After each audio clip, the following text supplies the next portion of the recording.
Hello प्यारे बच्चों, जैसे कि आपको पता लॉकडाउन चला हुआ है, बट लगातार आपकी प्रॉब्लम्स के कारण मुझे एक वीडियो बनानी पड़ रही है। किसके ऊपर? न्यूमेरिकल प्रॉब्लम्स के ऊपर। Numerical problem, physics numerical problem, क्योंकि मैं लगातार कह रहा हूँ जो फिजिक्स की न्यूमेरिकल है लेंस के ऊपर, लेंस या फिर मैं बात करूँ मिरर के ऊपर, जो इस वाले फॉर्मूले पे बेस करते हैं 1/v माइनस 1/u या फिर 1/f equal to 1/v plus 1/u, इन फॉर्मूले पे डिपेंड करते हैं। उनके क्वेश्चन एग्जाम में हमेशा आते ही आते हैं। तो अब बच्चों को समझ नहीं पा रहे हैं कि क्या है ये चीज़, क्या ये मेरा f है, कौन है भाई ये f, कौन है भाई ये v और कौन है भाई ये u। ऐसी चीज़ें बच्चे नहीं समझ पा रहे कि हाँ कहाँ से ये चीज़ें आई है। तो बच्चों, न्यूमेरिकल प्रॉब्लम को समझने से पहले तुम्हें एक चीज़ समझनी पड़ेगी। जैसे कि कुछ आपको पीछे की तरफ दिखाई दे रहा होगा कि ग्रीन ग्रीन तो ट्री दिखाई दे रहे हैं। तो आपको सबसे पहले न्यूमेरिकल प्रॉब्लम से पहले समझना पड़ेगा रे डायग्राम। रे डायग्राम आपको समझने पड़ेंगे, ठीक है। तो रे डायग्राम से स्टार्ट करते हैं अपने आप को। अब रे डायग्राम क्या है? देखिए, मैं आपको रे डायग्राम दो चीज़ों के होते हैं, लेंस के और मिरर के। लेंस और मिरर के दोनों के रे डायग्राम है। पहले आज मैं कवर करूंगा आज बस मिरर को, कल वाली वीडियो में कवर करेंगे लेंस को, और फिर मैं लेके जाऊंगा आपको न्यूमेरिकल क्वेश्चन पे। तो 2 दिन हम रे डायग्राम में यूज़ करेंगे, थर्ड डे हम अपना न्यूमेरिकल प्रॉब्लम्स को यूज़ करेंगे मिरर की, फिर बाद में लेंस की। बहुत ईजी है, आपको बस मुझे फॉलो करना है, ठीक है। तो आप आगे स्टार्ट करते हैं, मिरर को लेके हम बात करते हैं। तो रे डायग्राम क्या होता है? देखिए, मेरे पास कुछ ऑब्जेक्ट्स हैं जिनसे रे डायग्राम बना। मिरर क्या होता है भाई? ये क्या है? ये मिरर ही तो है जिसमें आप अपने आप को देख पा रहे हो, जिसमें मैं अपने आप को देख पा रहा हूँ। ये क्या है? मिरर। देखिए, जब थोड़ी सी कहानी से मैं बताता हूँ आपको। पुराने टाइम में मिरर नहीं थे, ठीक है ना। जैसे आपने सुना कितनी बार जो आग थी वो नहीं थी पुराने टाइम में। जब आदिवासियों ने जलाई तो उन्हें उसकी वैल्यूज पता चली, उसके बेनिफिट पता चले, और आज के डेट में पता नहीं क्या क्या कर सकती है वो आग। तो ऐसी मिरर था। मिरर स्टार्टिंग में डिस्कवर नहीं हुआ था, फर्स्ट टाइम जब डिस्कवर हुआ था तो as a plane mirror discover हुआ था। जैसे ये प्लेन मिरर है जिसमें मैं अपने आप को देख पा रहा हूँ। तो इसमें मैं क्या देख पाता हूँ कि जो मैं हूँ मैं उतना ही, अगर मैं मोटा हूँ तो मोटा दिखाई दे रहा हूँ, अगर पतला हूँ तो पतला दिखाई दे रहा हूँ, और मैं सीधा का सीधा दिखाई दे रहा हूँ। और जितनी दूरी मुझे अपने लिए लग रही है उतनी दूरी मुझे ऐसा लग रहा है कि मेरी इमेज में है। इमेज और ऑब्जेक्ट, 2 वर्ड मैंने यूज कर लिए। तो जैसे कि ये, इसे थोड़ी देर भूल जाइए, ये एक अलग कैटेगरी है। तो मैं बात करूं तो ये मिरर है जिसमें मैं यहाँ से यहाँ तक हूँ। तो ये जो डिस्टेंस है ये ऑब्जेक्ट है, और जो अंदर दिखाई दे रहा है वो मेरी इमेज है। तो ऑब्जेक्ट और इमेज दो चीजें होती है। ऑब्जेक्ट और इमेज दो चीजें होती हैं आपके पास, ठीक है जी। डायग्राम में तो बहुत बढ़िया। तो ये जो प्लेन मिरर है ये बहुत सिंपल है, इसका कोई प्रॉब्लम नहीं होती। प्रॉब्लम होती है जब इस वाले मिरर को देखते। देखिए, मैं स्पून लेके आया हूँ। इस टाइम पे मेरे पास स्पून थी और चीज़ें अवेलेबल नहीं है, तो मैं स्पून से आपको समझाना चाहता हूँ ये क्या शेप है। जैसे कि मान लो जब प्लेन शेप थी तो कोई प्रॉब्लम नहीं थी। जैसे शेप को थोड़ा सा ऐसे किया गया या फिर शेप को ऐसे किया गया, कैरेक्टरिस्टिक बदल गई मिरर की। जैसे कि आप अपने आप को चम्मच में देख सकते हैं। अगर मैं इस साइड से देखूं अपने आप को तो मैं कैसा दिखाई दूंगा? मेरी जो इमेज बन रही होगी वो ऐसा लग रहा होगा, अंदर बन रही है, अंदर जो बन रही है वो बन रही है इनवर्टेड। इनवर्टेड का मतलब होता है बच्चों उल्टा। मतलब मुझे अपना जो इमेज है वो उल्टी दिखाई दे रही है इसके अंदर, इस शेप में देखती है। आप देख सकते हो, आपके घर पे भी होगी स्पून। अगर मैं ऐसे कर दूं तो मुझे क्या दिख रही है इमेज? इस टाइम पे रैक्ट दिख रही है इसके लिए, ठीक है। इसमें तो रैक्ट दिख ही नहीं थी। रैक्ट मतलब सीधा, सीधा प्रतिबिंब, सीधी इमेज। तो ये जो दो कैरेक्टरिस्टिक है इनमें देखकर मुझे दो चीजें अलग अलग और दिखाई दे रही है। यहाँ थोड़ा सा मैं अजीब सा मोटा सा दिखाई दे रहा हूँ, यहाँ मुझे वेट वगैरह में जो चीजें चेंज दिखाई दे रही है, और जब ऐसे कर रहा हूँ तो मैं एक पतला सा कुछ दिखाई देता हूँ। तो ये जो चीजें हैं, जो चेंजेस हैं, ये मुझे ऑब्जर्व करने हैं। किसमें? रे डायग्राम। आई होप क्लियर हुआ होगा। ऑब्जेक्ट, जैसे कि मैं इस चम्मच के लिए मैं ऑब्जेक्ट हूँ, मेरा जो इसके अंदर जो बीम जो इमेज बन रही है वो मेरी क्या है। तो ये चीज़ें क्लियर हुई होंगी। अब बात करते हैं आगे थोड़ा सा कि आपको अगर ऑब्जेक्ट और इमेज क्लियर हुए हों तो मैं लगे हाथ आपको फॉर्मूले में यूज होने वाले, जैसे फॉर्मूला मैं मिरर का ले रहा हूँ 1/v + 1/u मिरर का फॉर्मूला है। इस फॉर्मूले में न्यूमेरिकल प्रॉब्लम्स में हम यूज करते हैं क्या बच्चे, v और u। तो u रिप्रेजेंट करता है ऑब्जेक्ट डिस्टेंस को और v रिप्रेजेंट करता है इमेज डिस्टेंस को, ठीक है ना। जैसे कि मेरे पास ये है, जैसे कि ये एनिमेटेड डायग्राम आपको दिखाई दे रहा है। अगर मैं स्पून को ऐसे रखता हूँ तो ये सिर्फ ऐसे दिखाई देगी। तो यहाँ मैं हूँ, ये मतलब यहाँ से लेके यहाँ तक, जैसे मेरे ट्री है इसमें, तो ये मेरा u है। मतलब जहाँ मैं दिखाई, यहाँ पर जहाँ मैं पॉइंट पर हाथ लगा रहा हूँ, यहाँ से लेके यहाँ तक मेरी जो डिस्टेंस है उसे कहा गया u। अब इसके अंदर इमेज बनती है, यहाँ से देखने में तो कोई इमेज नहीं दिखेगी, बट मुझे यहाँ से दिखाई दे रही है, तो ये जो इमेज है मेरी, इसकी डिस्टेंस को क्या कहा गया है, v। मतलब हम दोनों मिरर से नापे गए। मिरर का जो पॉइंट क्या कहा जाता है, पोल। आई होप ये चीजें आपको समझ में आई होंगी। तो आपको u भी समझ में आ गया, v भी समझ में आ गया। अब लगे हाथ हम f को भी समझ लेते हैं। f को कहा गया है फोकल लेंथ, ठीक है। यहाँ तक आप लोग क्लियर होंगे। u आपको समझ में आ गया, v आपको समझ में आ गया। बेशक इस मिरर को देखिए, बेशक इस मिरर को देखिए, यहाँ से लेके यहाँ तक मेरा u है। इसमें जितनी अंदर मुझे मेरी इमेज फोटो दिखाई दे रही है वो मेरी v है। ओके, अब आगे बढ़ते हैं फोकल लेंथ को लेकर। फोकल लेंथ क्या है, देखिए ये जो इमेज और ऑब्जेक्ट थे ये तो इनकी कैरेक्टरिस्टिक है। जो ये मिरर है इसका भी तो कुछ रोल होना चाहिए फॉर्मूले में। मिरर का क्या रोल है, देखिए ये मान लेते हैं एक सर्कल का पार्ट है, जैसे कि कंपास होगा, कंपास से ऐसे कट करके एक आर्क लगाई गई होगी, मानते नहीं मानते। अगर मैं कहूँ इसे पूरा घुमा दे तो पूरा ऐसे घूमता नहीं घूमता, ये घूम के सर्कल बन जाता है। जब ये सर्कल बनता तो ये वाला पॉइंट मेरा सेंटर कहा जाता है, जहां पर कंपास का जो पेनी से आप लग सकते हो, ठीक है। अब वहां से लेकर यहां तक की जो आर्क लगी थी ये एक डिस्टेंस कहलाएगी, जिसे आप क्या कहते थे, रेडियस। थोड़ा सा यहाँ बताता हूँ मैं, छोटा सा बनाकर। तो ये बहुत बड़ी शेप थी, छोटी बनाई, मतलब यहाँ से मैंने कट करके ऐसे बनाया, तो ये यहाँ से यहाँ तक की डिस्टेंस को क्या कहूँगे सर्कल में, रेडियस। मैंने भी वो कहा रेडियस।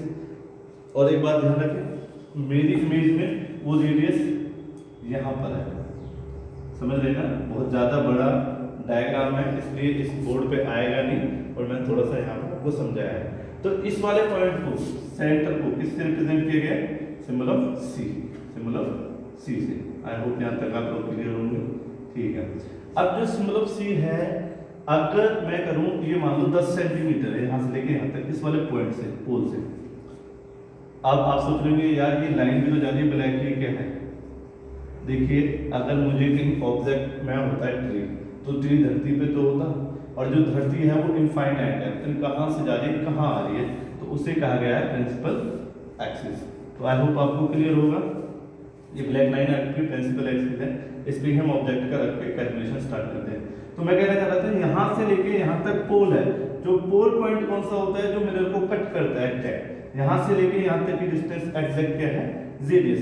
अगर मैं कहूँ रेडियस अगर 10 सेंटीमीटर है, कितनी है 10 सेंटीमीटर, अगर इसका हाफ कर दो, इसका हाफ कर दो कितना 5 सेंटीमीटर, तो उसे क्या कह सकते हैं हम, फोकल लेंथ। ये सिंबल ऑफ एफ। तो सिंबल ऑफ एफ होता है आपका फोकल लेंथ, जो कि रेडियस का जस्ट हाफ होता है, जो किसकी प्रॉपर्टी होती है, मिरर की, कि हर किसी मिरर के पास अपनी फोकल लेंथ होती है। मान लो जैसे कि इसकी निकाल दे हो, इसकी रेडियस देखिए ये कितना बड़ा है, ठीक है, इसकी रेडियस कितनी ज्यादा होगी और इसकी रेडियस कितनी कम होगी। जैसे इसकी रेडियस क्या शायद 1 सेंटीमीटर में आ जाए, ठीक है। मैं 1 सेंटीमीटर थोड़ा छोटा ले गया हूँ, वैल्यू को आप अपनी तरफ से अवेयर कर सकते हो। जैसे कि इन दोनों को कंपेयर किया जाए तो ये अगर 10 है तो कितना होगा 1, और ये 1 है तो यहाँ से लेके यहाँ तक इसका मिड पॉइंट क्या होगा 0.5 सेंटीमीटर, जिसको मैं क्या कहूँगा सिंबल ऑफ फोकल लेंथ। अगर मैं इतना अपने पास रख लेता हूँ। तो आई होप आपको यू वी एफ वगैरह सभी समझ में आ गए हैं। साथ ही साथ आपके ये चीजें डाउट्स क्लियर हो गए, यू वी और एफ। अब मैं चल रहा हूँ रे डायग्राम की तरफ। तो ये बेसिक रे डायग्राम आपको समझ में भी आया होगा, इन चीजों को मैं रेस कर दूँ। अब काफी बच्चे सोच रहे होंगे कि जो प्लेन मिरर है, जो प्लेन मिरर है, प्लेन मिरर है, उसमें तो कोई सर्कल होता ही नहीं सर, ना तो ऐसी शेप लेता है, ना तो ऐसी शेप लेता है, ना वो ऐसी शेप लेता है, वो तो सीधा होता है। तो देखिए ध्यान से, आपको बताया गया है जो अर्थ होती है, अर्थ कैसी होती है, स्फीयर या फिर सर्कुलर, ठीक है। पर धरती को देख के क्या आप कह सकते हैं सर्कुलर? नहीं कह सकते, धरती जैसे भी प्लेन है वहां पर। तो मैं क्या कहना चाह रहा हूँ, धरती धीरे धीरे धीरे धीरे बहुत बड़ी डिस्टेंस पे जाके क्या करना स्टार्ट कर देती है अपने आप को गोल, और एक स्फीयर सर्कल बना देती है। तो इसका मतलब जो प्लेन है, ये प्लेन कहीं, जैसे कि मैंने शेप बना रखी है, इतनी सी शेप अगर मैं छोड़ दूं तो ऐसे लग रहा है जैसे स्ट्रेट है। तो ये प्लेन बहुत बड़े सर्कल का छोटा सा हिस्सा है, इसलिए ये कैसा लगता है हमेशा सीधा। इसके पास फोकल लेंथ नहीं है, बट इसके पास भी फोकल लेंथ है, जो कि कितनी होगी, इसको कहते हैं इन्फिनिटी। इन्फिनिटी, इनफाइनाइट मतलब वह नंबर जो हमें नहीं पता, इसका सिंबल होता है एफ। तो focal length of plane mirror क्या होती है, इन्फिनिटी। 1 मार्क्स क्वेश्चन भी आता है सर एग्जाम। तो आप इतना भी समझ गए होंगे। अब और आगे चलते हैं,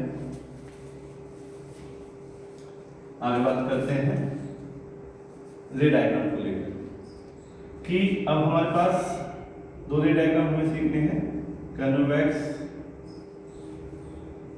कनकेव मिरर और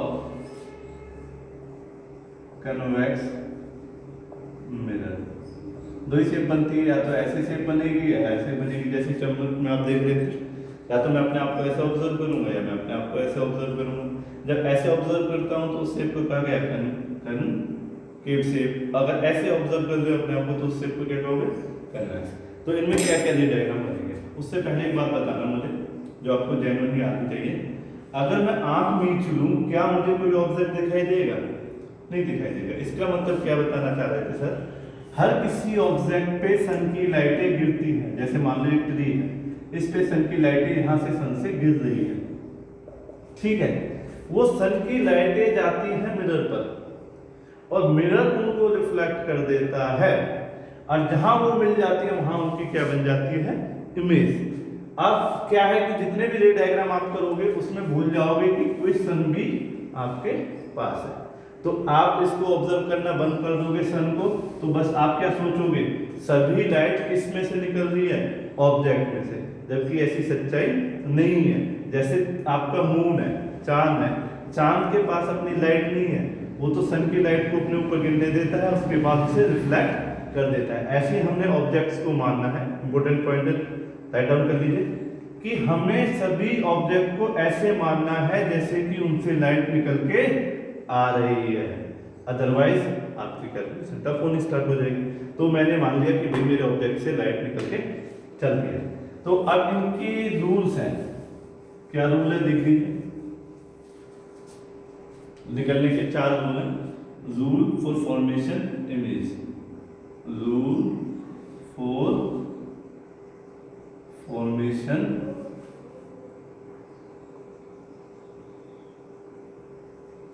इमेज। वो 4 रूल कौन से देखें। पहला रूल कहता है, मान लीजिए मैं अपना ये बना लेता हूं, ये कनकेव मिरर है, ये ऑलरेडी मैंने आपको करा दिया है। ये असाइनमेंट मुझे क्लियर नहीं है कौन सा, 1 मिनट मैं क्लियर कर लेता हूं।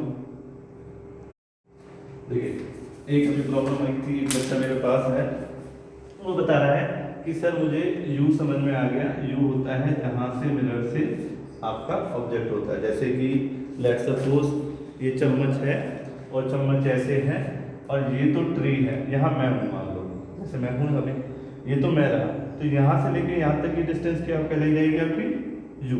ओके, अब जो अंदर की तरफ दिखाई दे रहा है ये भी कुछ दूरी के साथ दिखाई दे रहा है ना आपको, जैसे कि इस ट्री के लिए था।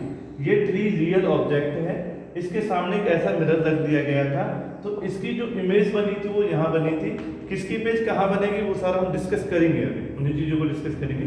तो ये जो अंदर जो डिस्टेंस है जो मुझे इसके अंदर दिखाई दे रही है, कुछ बच्चे ऐसे देख रहे होंगे, ऐसा तो कुछ है ही नहीं, ऐसा तो कुछ है ही नहीं ना। जो अंदर मुझे ऑब्जर्वेशन हो रही है कि भाई 4 कदम अंदर है, ये 5 कदम अंदर है, तो ये जो कितने अंदर है ये कहा जाएगा आपका v। तो मान लो अगर स्पून यहाँ रखी होती और यहाँ से लेके यहाँ तक, तो आपका क्या, जैसे यहाँ पर ये मान लीजिए मेरी इमेज है, ये मैं, ठीक है, ये संजीव सर है, ये संजीव सर की इमेज है। तो यहाँ से लेके यहाँ तक जो है वो क्या है संजीव सर की u डिस्टेंस, यहाँ से लेके यहाँ तक जो है संजीव सर की इमेज की वो क्या है v डिस्टेंस। तो आई होप इन और भी आपको क्लियर होंगे। भाई इसमें बाहर कैसे बनेंगे? वो बाहर नहीं बनता। देखिए अभी एक बच्चे का फिर डाउट आया कि बाहर कैसे बनेंगे, भाई साहब वो ऑलरेडी बनी हुई है उसके अंदर। चम्मच को आप उठा के देखेंगे तो आपका जो इमेज दिख रहा है, जो इन्वर्टेड उल्टा आपको दिखाई दे रहा है, वो ऑलरेडी वहाँ बना हुआ है। वो ऐसे बाहर नहीं बनने की कहते कभी भी, वो उसके अंदर ही दिखाई देता। मिरर में आपने अपने आप को ऑब्जर्व किया होगा, कुछ दूरी पे आप लोग दिखाई देते हो, ठीक है। आई होप ये बात ओके। अब बात कर लेते हैं इमेज फॉर्मेशन के कुछ रूल्स की। तो मैं कहता हूँ 4 पॉइंट याद रखने हैं आपके। किस किस के नाम याद रखने हैं आपको? एक तो प्रिंसिपल एक्सिस का नाम याद रखना है, प्रिंसिपल एक्सिस। दूसरा आपको याद रखना है फोकल, फोकस कहते हैं उसे, फोकस पॉइंट, ठीक है। थर्ड आपको याद रखना है एक पॉइंट का नाम जिसे कहा गया है पहला आपका सेंटर ऑफ कर्वेचर,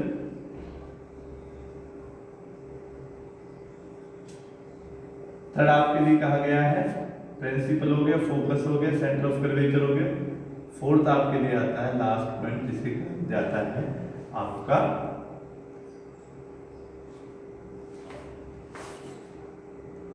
चौथा पॉइंट होता है पोल का। थोड़ा भी डिस्टर्बेंस हो गया था, क्या था कि मैंने कुछ बच्चों को अपने नोट्स दे रखे थे, तो मैं उनके अकॉर्डिंग अपने पॉइंट्स को लिखना चाहता था। ऑब्टेनिंग फॉर इमेज फॉर्मेशन मैंने ऑलरेडी कराया हुआ करके मिरर का, इसका उसी चीज को मैं डिस्कस करना चाह रहा था, इसलिए मैं थोड़ा कॉम्प्लेक्स हो गया। ये 4 पॉइंट कहाँ होंगे, जैसे कि मैं इस वाले को लेकर बात करता हूँ, 4 पॉइंट कहाँ होंगे। देखिए जो ये पूरा घूमेगा तो इसका जो पॉइंट होगा जिससे घुमाया गया होगा, मतलब ये सर्कल ऐसे कट किया होगा तो ये सी होगा, इसको कहा गया सेंटर ऑफ कर्वेचर। तो सी समझ में आ गया आपको, सी यहाँ पर, ठीक है। इन दोनों को आधा कट के बीच में कट मारा गया है, तो ये पॉइंट का नाम क्या होगा? इस पॉइंट का नाम होगा आपका फोकस। तो एफ भी आपको समझ में आ गया, सी भी आपको समझ में आ गया होगा। ये जो प्रिंसिपल एक्सिस है, ये लाइन है अर्थ की तरह, तो इसे कहा गया है प्रिंसिपल एक्सिस। तो ये भी आपको दिखाई दे रहा है। अब जो ये प्रिंसिपल एक्सिस है मिरर को कट करके निकलती है, उस पॉइंट को कहा गया है पोल। तो सी आपको पता चल गया। पहला तो आपको प्रिंसिपल एक्सिस होगी सीधी line, black line, first point. Second आपका फोकस, ये आपका फोकस रहा, सेकंड पॉइंट आपको समझ में आ गया। थर्ड पॉइंट आपका सेंटर ऑफ कर्वेचर, ये होता है। और लास्ट वाले की बात करूं तो ये आपका फोर्थ पॉइंट जो पोल होता है। तो यहाँ तक आप लोगों को समझ में आ गया होगा। ये 4 पॉइंट आपको याद रखने हैं। अब मैं धीरे धीरे इन 4 पॉइंटों की कहानी आपको समझा देता हूँ। रूल होते हैं जैसे, कैसे कैसे रूल देखे होंगे आपने। 2 + 2 कितना होता है 4, और 2 डिवाइडेड 2 कितना होता है 1। अगर आप इनका कैरेक्टर समझ जाओ, डिवाइड और प्लस का, तो आप आने वाले आंसर को बता सकते हो। तो यहाँ मैं 4 रूल कराऊंगा जिसमें लाइट के पार्टिकल को प्रॉब्लम होती है जब ऑब्जेक्ट से मिरर के ऊपर गिरता है, कि भाई उस पर 4 ही तरीके हैं हमारे। वैसे तो इनफाइनाइट वे है, लाइट का पार्टिकल अगर ऑब्जेक्ट से गिरा है तो बहुत सारे अरबों तरीके से वो मिरर के ऊपर आ सकता है, बट हम मानेंगे बस हमारे पास कितने होते हैं 4। आई होप क्लियर होगा। लाइट बहुत छोटी होती है इसलिए मैं कह रहा हूँ। तो आप रूल सीख लीजिए। रूल पहला कहता है, मैं पहला लेता हूँ प्रिंसिपल एक्सिस। अगर मान लो यहाँ कोई ऑब्जेक्ट खड़ा था, यहाँ जैसे डस्टर है, डस्टर एक ऑब्जेक्ट है, इस पर लाइट गिरी, उसे भूल जाओ कहाँ से गिरी। अब मान लो इससे लाइट गिर के कहाँ जाएगी, मिरर के पास। अगर मैं कहूँ लाइट ऐसे गिरी, एक पॉइंट। दूसरा मैं कहूँ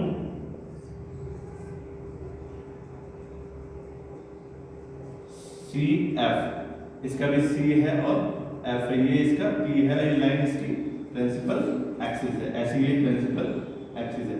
मैं कहूँ लाइट जो थी वो सीधी सी से पास हो गई, ठीक है, दो हो गए, इसमें दो समझ लेते हैं। देखें, इसको ऐसे कट करके बनाएंगे आप लोग। अगर इसको पूरा ठीक से बनाओगे तो इसका फोकस किधर जाएगा, अंदर की तरफ, समझ रहे ना। इसका फोकस कहाँ की तरफ जाएगा, सी इसका अंदर रह जाएगा, एफ भी कहाँ रह जाएगा, अंदर। पर लाइट तो हमेशा बाहर से आती है, जैसे चम्मच दिख रही थी।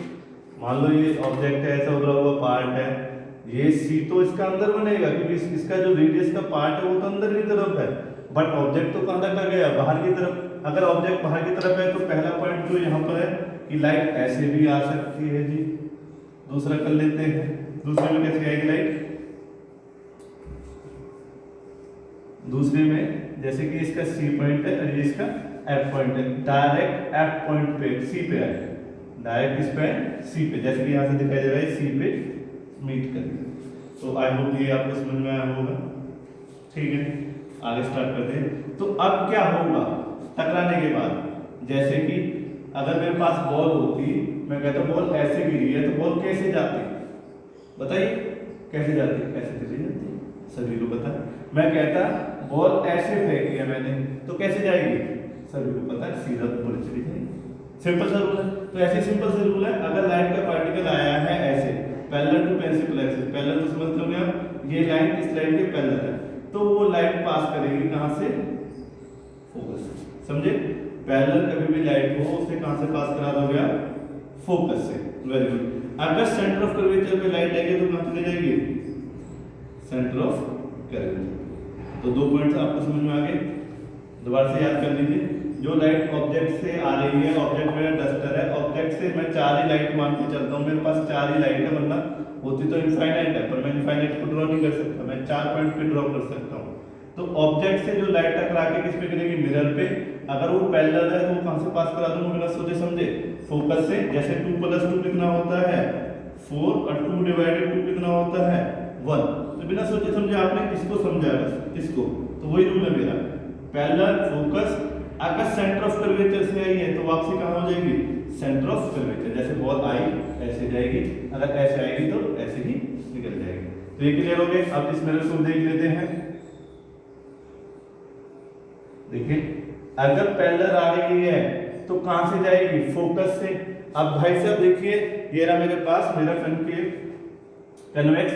अब भाई इतनी तो लाइट में पावर नहीं है कि इस चम्मच को तोड़ के अंदर चली जाए, बट भाई साहब आपकी कैलकुलेशन तो कह रही है, क्योंकि आप तो इमेज में दिखाई दे रहे हो, तो इमेज में कैसे ड्रॉ करूं। तो उनके लिए मैं बता देता हूं कि क्या है कि जब ऐसे लाइट आती है, अपर फेस पे आती है तो ऊपर की तरफ ही निकल जाती है। नीचे आती तो, अगर नीचे ऐसे पैरेलल आती तो कहां चली जाती, नीचे। ये सिंपल सा कैलकुलेशन है। अगर मैं कुछ फेंक के मारूंगा तो यहां टकराने के बाद वो ऊपर ही जाएगा, अगर नीचे वाले हिस्से से टकराएगा तो कहां जाएगा, नीचे। ये सिंपल कैलकुलेशन। बट मुझे अपने रूल को फॉलो करते हुए चलना है। अगर पैरेलल टू प्रिंसिपल एक्सिस हो रही तो कहां से निकलेगी, फोकस से। तो मैं कहां से निकाल दूंगा, फोकस से। तो आई होप ये क्लियर है। ये सीधा कहां से डॉटेड, ये मैं डॉटेड में दिखाता हूं, अंदर वाली चीज जहां जा नहीं सकती है पर जा रही है। अभी जैसे बात हो रही थी, वी कहां है, वी तो अंदर है भाई, पर अंदर तो कहीं कुछ नहीं दिख रहा। इधर करके जैसे यहां से दिख रहा है भाई सर, आप में कितने मार्कर का गैप है, 1 2 3 मार्कर का गैप है। तो इमेज में भी 3 मार्कर का होगा, 1 2 3। आपकी इमेज यहाँ बन रही नहीं, मेरी इमेज इसी के अंदर बन रही है 3 मार्कर के गैप के साथ। आई होप ये चीज क्लियर हुई होगी। तो मैं कहना चाहता हूँ जो पैरेलल होगी वो ऊपर टकरा के चली जाएगी, क्योंकि अंदर तो पार करने की कोई बात ही नहीं है, बट मुझे तो अपना रे डायग्राम बनाना है, तो मैं डॉटेड में मान लूंगा। क्लियर है। ओरिजिनल पार्टिकल जा चुका है अपने पाथ पे, पर हम डॉटेड में कहां से निकालेंगे, फोकस पे, क्योंकि रूल कहता है जो पैरेलल होगी वो कहां से पास करेगी, फोकस से। अब सेकंड रूल कहता है जो सेंटर ऑफ कर्वेचर पे होगी, इसे भूल जाइए थोड़ी देर, लिख तो आपने रखी है। सेंटर ऑफ कर्वेचर पे जो होगी, सेंटर ऑफ कर्वेचर पे जो लाइट गिर रही होगी वो कहां चली जाएगी, सेंटर ऑफ कर्वेचर। जैसे अभी आपने पढ़ा, सेंटर ऑफ कर्वेचर पे गिरने वाली लाइट रिटर्न हो जाती है सेंटर ऑफ कर्वेचर पे। तो सेंटर ऑफ कर्वेचर पे गिरने वाली लाइट कहां रिटर्न होगी, सेंटर ऑफ कर्वेचर। अब मैं क्या दिखा दूंगा, ये सीधा एकदम स्ट्रेट लाइन आएगा सेंटर ऑफ कर्वेचर, सीधा एकदम स्ट्रेट लाइन आएगा सेंटर से। ये डॉटेड से क्या दिखाना चाहते हो sir? Reflected path, reflected path दिखाना चाहता हूँ। रियल पाथ, रियलिटी में तो लाइट आई थी, बाउंस करके ऐसे चली गई, पर मैं समझाना चाहता हूँ बेटा, अगर ये मिरर नहीं होता तो लाइट कैसे निकलती? तो लाइट कहाँ से निकलती? सी से निकलती। तो आपने 2 पॉइंट कर लिए हैं, कौन कौन से? प्रिंसिपल एक्सिस वाला और सेंटर ऑफ कर्वेचर वाला। अब देख लेते हैं 2 पॉइंट, 2 पॉइंट देख लेते हैं। आप देख लेते हैं फोकस वाला।